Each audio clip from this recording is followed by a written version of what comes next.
तो आज के करंट अफेयर्स के इस सत्र में आप सभी की आगामी परीक्षाओं को ध्यान में रखते हुए करंट अफेयर्स के कुछ महत्वपूर्ण पक्षों को, महत्वपूर्ण टॉपिक्स को यहाँ पे हम चर्चा करने जा रहे हैं, डिस्कस करने जा रहे हैं। आप सभी मेरे साथ इत्मीनान से ये सारे टॉपिक्स जितने मैं आप सभी के साथ डिस्कस करूँ, इसके नोट्स बनाते जाइए और आगामी समय में इनका रिवीजन करिए। अभी तक जितने टॉपिक मैंने करवा दिया है, निश्चित तौर पर आप सभी ने उसके नोट्स बनाए होंगे। यदि आपने नोट्स बनाया है, 2 से 3 बार रिवीजन किया है, निश्चिंत होकर के एग्जाम हॉल पे जाना है, वहां पे बेहतरीन प्रदर्शन करके आना है।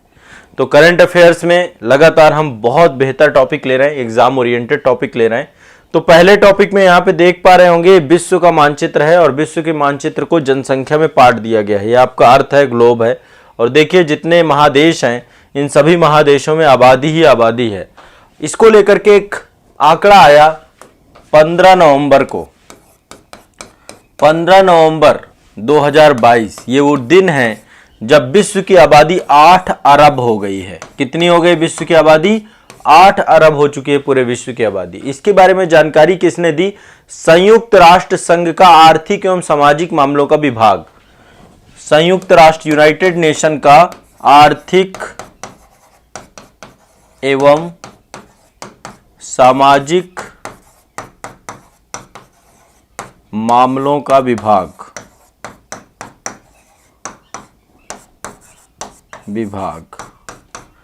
इस डिपार्टमेंट के द्वारा बताया गया कि टोटल विश्व की आबादी कितनी हो चुकी है? 8 अरब आबादी हो चुकी है। कितनी हो चुकी है? 8 अरब। अब देखो ये बोला गया कि 7 से 8 अरब आबादी होने में टोटल 12 साल लग गए। 12 वर्ष की अवधि में ये आबादी दुगना हो गई। ठीक है, दुगना मतलब 1 अरब बढ़ी है। और यहां पर देखिए अभी हाल ही में एक और आंकड़ा आया था कि भारत की आबादी जो है वो चीन को भी पार कर चुकी है, चीन से भी ज्यादा निकल गई। अभी इंडिया का सेंसस तो नहीं आया है। मैंने जनगणना वाली क्लास जो जीएस की हुई थी आपकी, उसमें मैंने इस चीज के बारे में जिक्र किया था।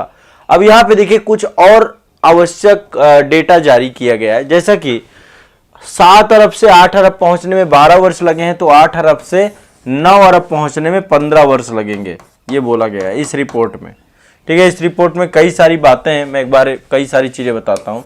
7 से 8 पहुंचने में 12 वर्ष लगे हैं और 8 से 9 पहुंचने में कितना लगेंगे? 15 वर्ष की अवधि लगेगी अब आगे फ्यूचर में। ठीक है, अभी आबादी बहुत तेजी से बढ़ेगी। ठीक है, और अभी चल रहा है 2022 में हुई है आपकी 8 अरब, 9 अरब होगी 2037 में। इस हिसाब से 15 वर्ष और प्लस कर दीजिए तो 2037 में विश्व की आबादी 9 अरब हो जाएगी। अब संयुक्त राष्ट्र के द्वारा जनसंख्या दिवस के अवसर पर यह रिपोर्ट बताई गई थी। इसमें यह बोला गया कि विश्व की 50% आबादी केवल 7 देशों में निवास करती है। 7 देशों में विश्व की 50% आबादी निवास करती है, जिनमें से आपको पता है नंबर 1 तो चीन होगा ही। ठीक है, नंबर 2 हमारा भारत है। अब एक डेटा और है यूनाइटेड नेशन का है कि भारत अब चीन से ऊपर आ चुका है, देखा जाएगा इसके बारे में बाद में। नंबर 3 में यूएसए है आपका। ठीक है, नंबर 4 में आपका जो है इंडोनेशिया है। इंडोनेशिया मतलब ये आपको पता होना चाहिए। मैं 7 की 7 कंट्रियों के बारे में बताता हूं। फिर इसके बाद हमारा पड़ोसी है, इस समय बड़ी बुरी हालत में है, पाकिस्तान है आपका, पाकिस्तान है। नंबर 6 में आपका नाइजीरिया है। नाइजीरिया अफ्रीका का सबसे ज्यादा। ठीक है, ये देखिए 3 तो आपके 4 एशिया से हैं। यहाँ पे देखिए आप ऊपर के 4 एशिया से हैं। नाइजीरिया, नाइजीरिया के बाद है आपका 7वें नंबर पे ब्राजील। तो 7 कंट्री आपको, ये टॉप 7 कंट्रीज में 50% आबादी रहती है विश्व की। ठीक है, अब मानचित्र के हिसाब से आपको ये दिखने चाहिए, क्योंकि मैंने वर्ल्ड मानचित्र यदि आपने वर्ल्ड ज्योग्राफी की क्लास की है तो वहाँ पे मैंने मानचित्रण बहुत अच्छे से करवाया है आपका, जिसमें सारी कंट्रीज के बारे में बताया है। तो एक तो ये जानकारी इन्होंने दी। यहाँ पे एक बात और है कि यहीं पर आपके लगभग 2030 की बात करें तो 2030 में ये आबादी जो आपकी पहुँच जाएगी, ये पहुँच जाएगी 8.5 अरब पहुँच जाएगी। 8.5 अरब पहुँच जाएगी आबादी। और 2050 तक ये आबादी आपकी पहुँच जाएगी। यदि आप 2050 तक देखें तो 2050 तक की आबादी आपकी पहुंच जाएगी 9.7 9.7 अरब पहुंच जाएगी। ठीक है, एक रफली डेटा यहां पर दिया गया है, इसको आपको ध्यान रखना है। अब 2080 में ये कह रहे हैं कि सर्वोच्च पहुंच जाएगी, सबसे ज्यादा पहुंच जाएगी, मतलब इसके बाद फिर नहीं बढ़ेगी आगे, फिर जनसंख्या स्थिरीकरण हो जाएगा आपका और निगेटिव में जाने लग जाएगी। ठीक है, 2080 में इन्होंने कहा है कि आबादी अपने सर्वोच्च बिंदु पे पहुंच जाएगी। कितनी पहुंच जाएगी? 10.8 अरब, 10.4 अरब है, माफ करिएगा, यहाँ पे सर्वोच्च बिंदु बताया है 10.4 अरब, मतलब ये मैक्सिमम आबादी होगी पूरे विश्व की। अभी आप देख सकते हैं कि कितने बड़े स्तर का दबाव बढ़ने वाला है। 8 अरब से 10 अरब आबादी पहुंचनी है, ये 10.5 अरब। ठीक है, जनसाधन सीमित है और इसमें भारत कितनी बड़ी स्तर पे आबादी बढ़ेगी आप सोच भी नहीं सकते हैं। तो 2080 के दशक तक आबादी इतनी हो जाएगी, सर्वोच्च बिंदु पे आ जाएगी। इसके बाद ये कह रहे हैं कि आबादी स्थिर बनी रहेगी। ठीक है, चलो यहाँ पे एक बार ये डेटा को रफली फिर से मैं आपको यहाँ पे समझा रहा हूं। अभी 8 अरब हुई है, 8 अरब कब हुई है? 2022 में। इसके बाद एक डेटा आपका यहीं पर है कि 2030 में हो जाएगी, 2030 में हो जाएगी 8.5, फिर इसके बाद 9 अरब हो जाएगी 2037 में। ठीक है, इसके बाद ये कह रहे हैं 2050 में आपकी हो जाएगी 9.7। ठीक है, इसके बाद ये कह रहे हैं कि 10.4 हो जाएगी 2080 में आपकी।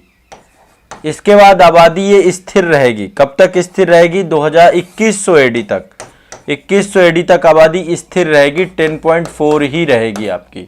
जितना जन्म दर होगा उतना मृत्यु दर होगा। ठीक है, लेकिन यहां पर ये बोल रहे हैं कि इसके बाद आबादी घटने लग जाएगी, मतलब इसके बाद आबादी जो है आपकी माइनस में होने लग जाएगी, गिरावट आना प्रारंभ हो जाएगी। तो सन 2021 तक 2100 एडी तक ये आबादी आपकी क्या होगी? बढ़ेगी।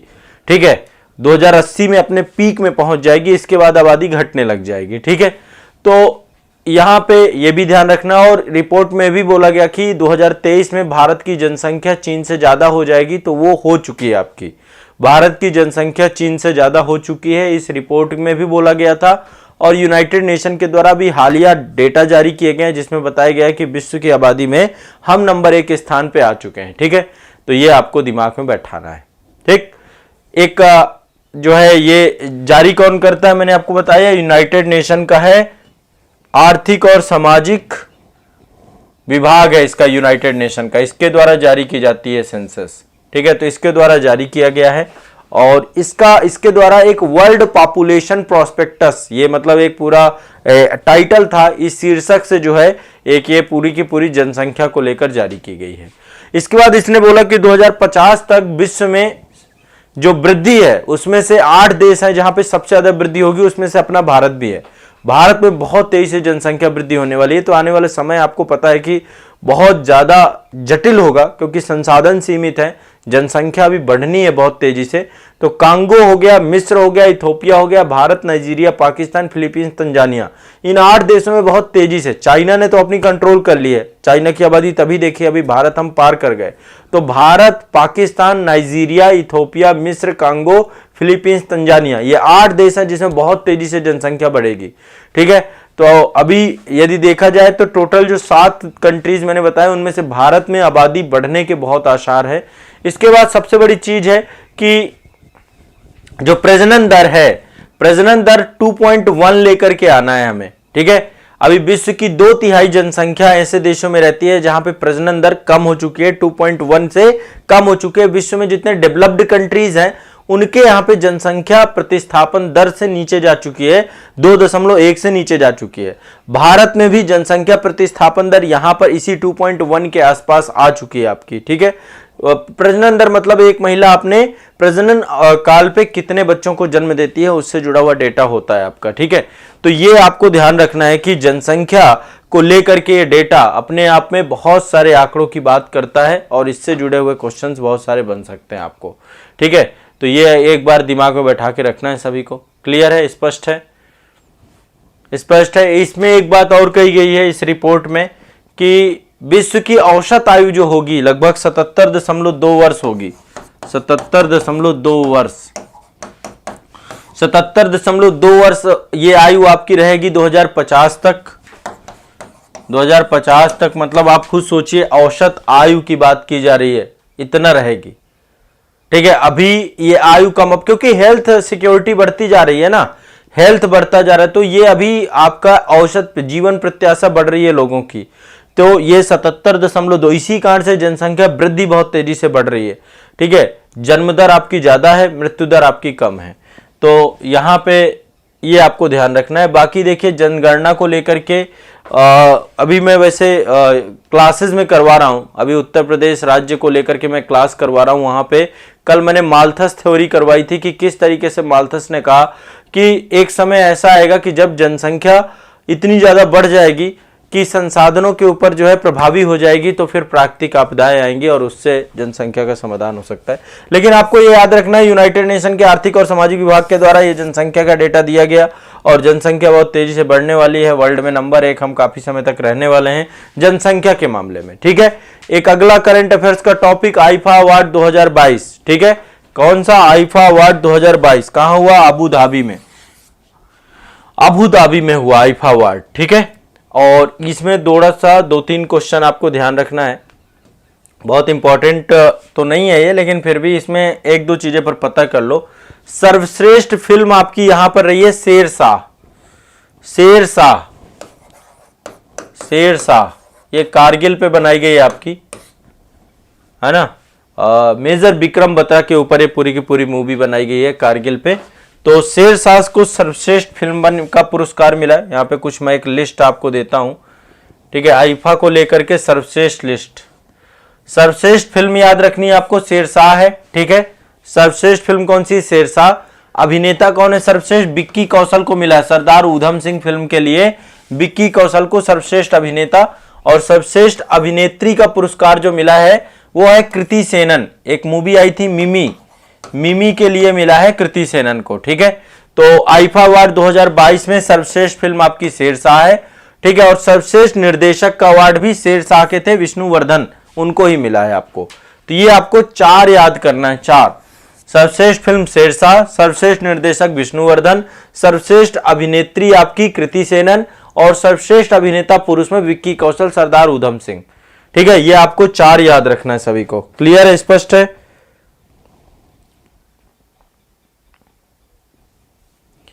अमित कुमार जी कह रहे सर टॉपिक क्या डालना है? टॉपिक उसमें डाल दीजिएगा कि विश्व की जनसंख्या पहुंची 8 अरब के पार और क्या, और उससे जुड़ी हुई चीजें आपको ध्यान रखना है।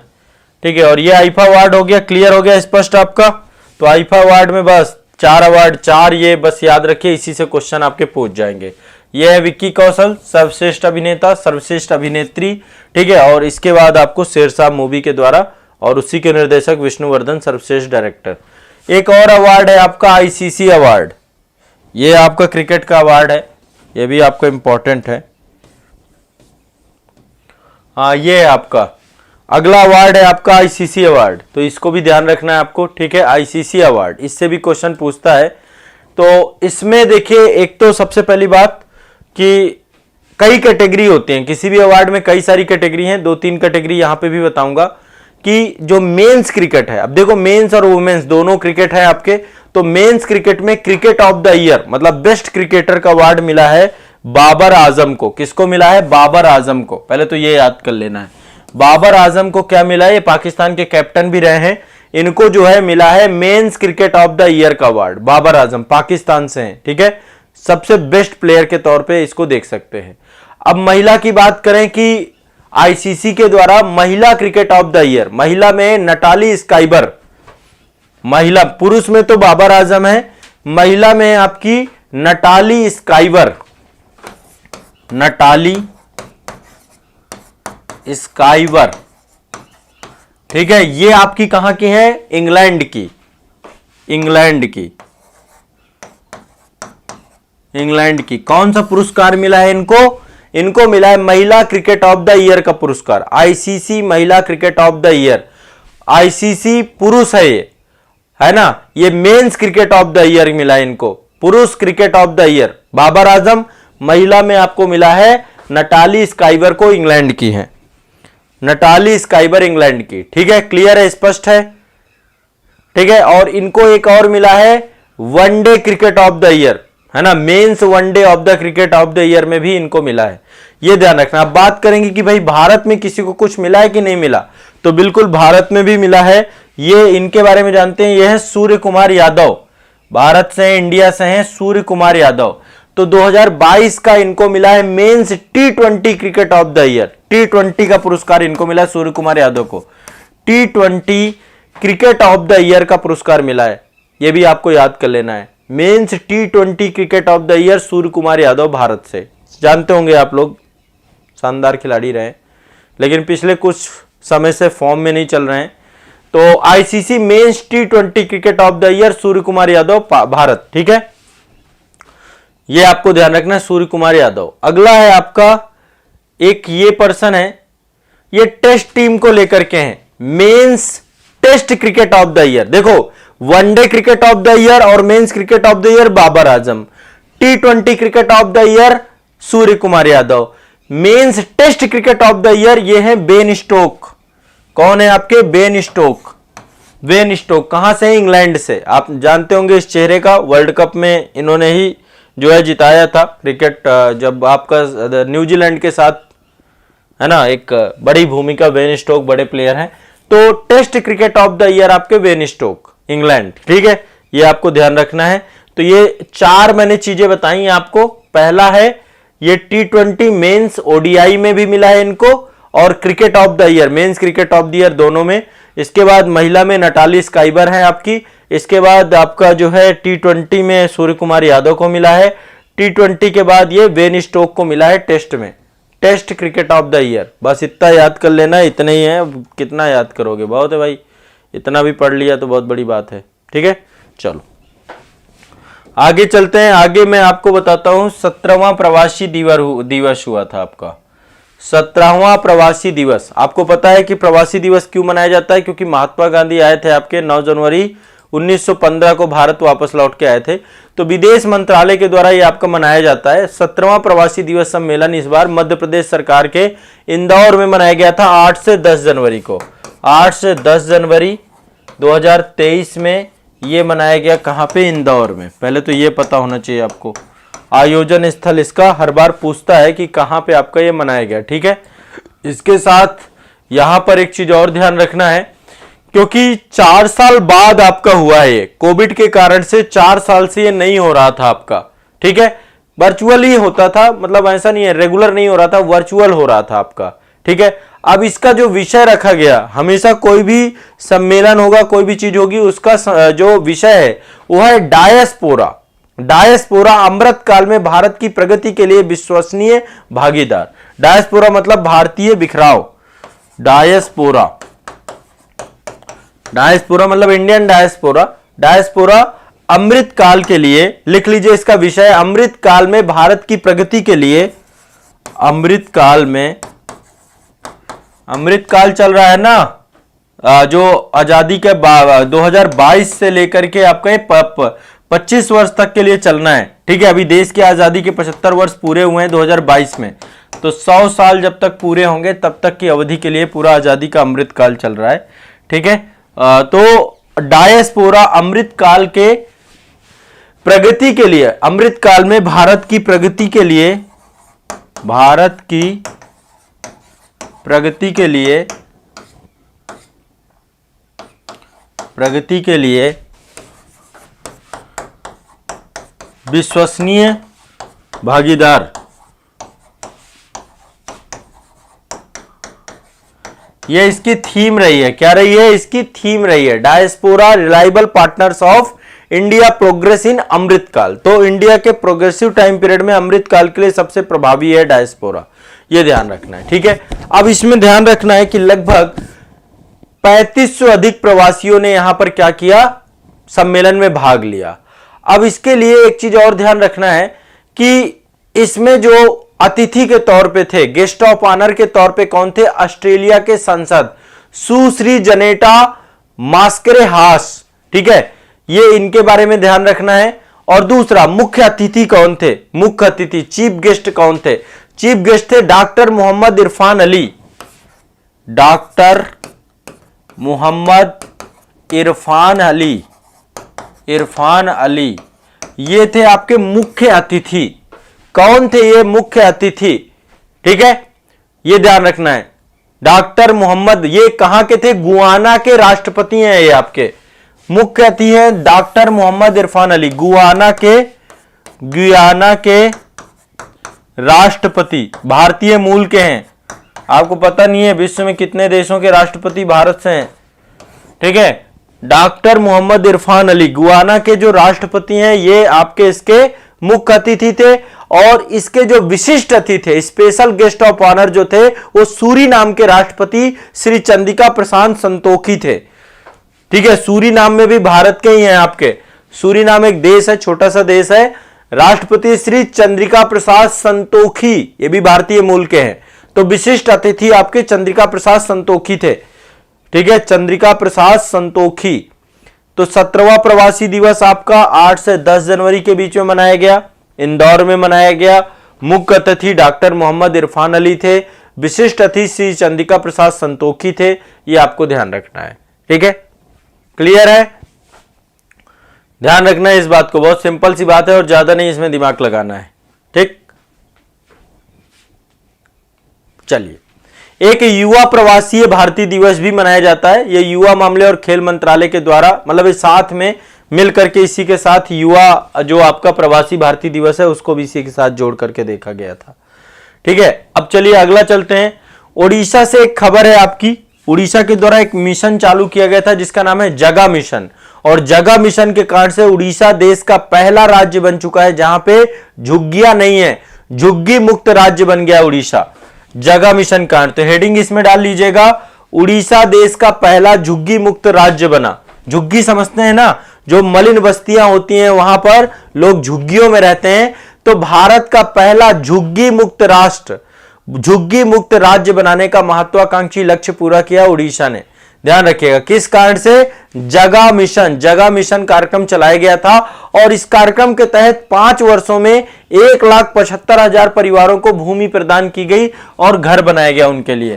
1,75,000 परिवारों के लिए। अब देखो, इसके लिए वास्तविक सच्चाई जो भी हो, लेकिन ओवरऑल जगा मिशन के कारण से बहुत सुधार हुआ है, अपडेट हुआ है। तो उड़ीसा भारत का पहला झुग्गी मुक्त राज्य बन गया है। क्या बन गया? भारत का पहला झुग्गी मुक्त राज्य बन गया है। यह ध्यान रखना है। ठीक है, जगा मिशन के कारण से, यह आपको दिमाग में रखना है। ठीक, क्लियर है, स्पष्ट है? और इसके लिए जो जगा मिशन चल रहा है ना, 2019 में जगा मिशन को वर्ल्ड हैबिटेट अवार्ड भी मिला था। ठीक है, भूमि सुरक्षा प्रदान करने के लिए सभी को जमीनें दी गई थी, झुग्गी वासियों को।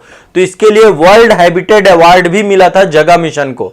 तो यह ध्यान रखिएगा, उड़ीसा पहला राज्य मिला है जिसको यूनाइटेड नेशन के द्वारा वर्ल्ड हैबिटेट अवार्ड भी दिया गया है। और साथ में जगा मिशन जो है यहां, इसके कारण से ये झुग्गी मुक्त राज्य बन गया है। ये दिमाग रखिएगा। ठीक है, और 2023 का भी इन्होंने वर्ल्ड हैबिटेट अवार्ड 2023 का भी मिला है।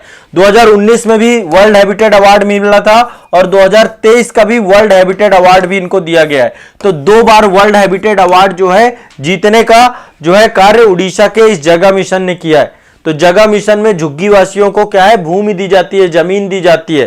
ठीक है, तो उड़ीसा ने दूसरी बार वर्ल्ड हैबिटेट अवार्ड भी प्राप्त किया है, यह भी आपको ध्यान रखना है। वर्ल्ड हैबिटेट अवार्ड भी मिला है इनको, यह भी ध्यान रखना है। जगा मिशन को, किसको? जगा मिशन को वर्ल्ड हैबिटेट अवार्ड। ठीक है, एक और आपको ले लेते हैं, एक बहुत इंपॉर्टेंट है। ठीक है, उड़ीसा का जगा मिशन। अगला चलते हैं। हाँ, एक ये बहुत इंपॉर्टेंट न्यूज आई है आपकी कोल्लम से। कोल्लम भारत का पहला संविधान साक्षर जिला बन गया है। पहला संविधान साक्षर जिला, फर्स्ट आपका ये कॉन्स्टिट्यूशनल लिटरेट डिस्ट्रिक्ट बना है। कहां है? कोल्लम, केरल में है आपका। ठीक है, केरल में वैसे भी पता है आपको सबसे ज्यादा हमारे यहां साक्षरता है। तो संविधान लागू होने के 70 वर्ष से अधिक समय के बाद अधिकतर नागरिक जो है इसके मूल्यों को, इस दस्तावेज में समाहित गहन संकल्पनाओं से परिचित नहीं है। यह बात सत्य है। हमारे देश में अभी धीरे धीरे अवेयरनेस आ रही, लोगों को कॉन्स्टिट्यूशन पता चल रहा है कि लोग इंडियन कॉन्स्टिट्यूशन के बारे में सही से जान पा रहे हैं, अपने फंडामेंटल राइट के बारे में जान पा रहे हैं, फंडामेंटल ड्यूटी के बारे में जान पा रहे हैं। आप लोग तो आईएएस और स्टेट पीसीएस एग्जाम की तैयारी कर रहे हो तब आपको चीजें पता है, जब नहीं कर रहे थे तब कितना पता था, आप खुद जानते हैं। तो भारत में एक जिला ऐसा भी बन गया है जो पूरी तरीके से सभी लोग संविधान के बारे में जानते हैं। ठीक है, देखिए मैंने भी संविधान को सब तक पहुंचाने का बहुत काम किया है और इसके लिए मैंने संविधान पे पूरी सीरीज चलाई है, संविधान को लेकर मास्टर वीडियो बनाया, इंटायर वीडियो बनाया मैंने, 13 घंटे में संविधान पूरा खत्म करवाया है और पूरा अच्छे से वेरेक्ट करवाया। तो 14 जनवरी 2023 को कोल्लम भारत का पहला, केरल में है पहली बात, कोल्लम भारत का पहला संविधान साक्षर बना, India first constitutional literate district के तौर पे बना है। तो यहां पे पिनराई विजयन साहब हैं ये, ठीक है, वहां के मुख्यमंत्री हैं। केरल के मुख्यमंत्री कौन है?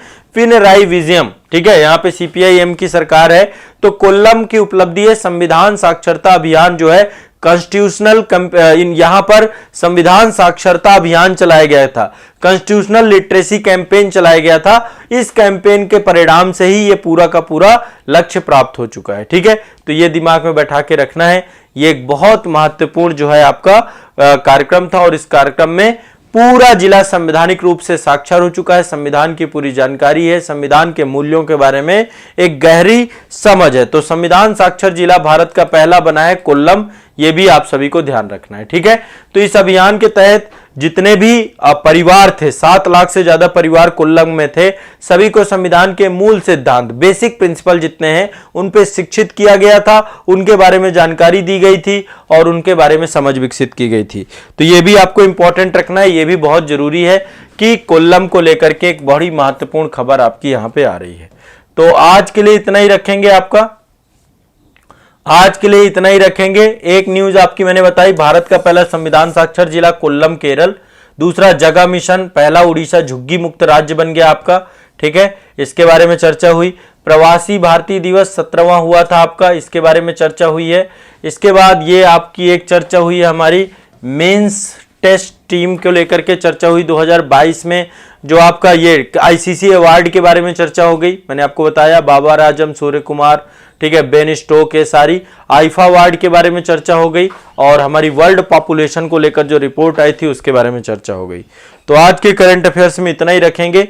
जितना पढ़ाता जा रहा हूं रटते जाओ, जितना पढ़ाता जाओ रटते जाओ, इंपॉर्टेंट है जानकारी आपको। इतने में आप समझिएगा बहुत सारे क्वेश्चन आपके यहां से निकलेंगे।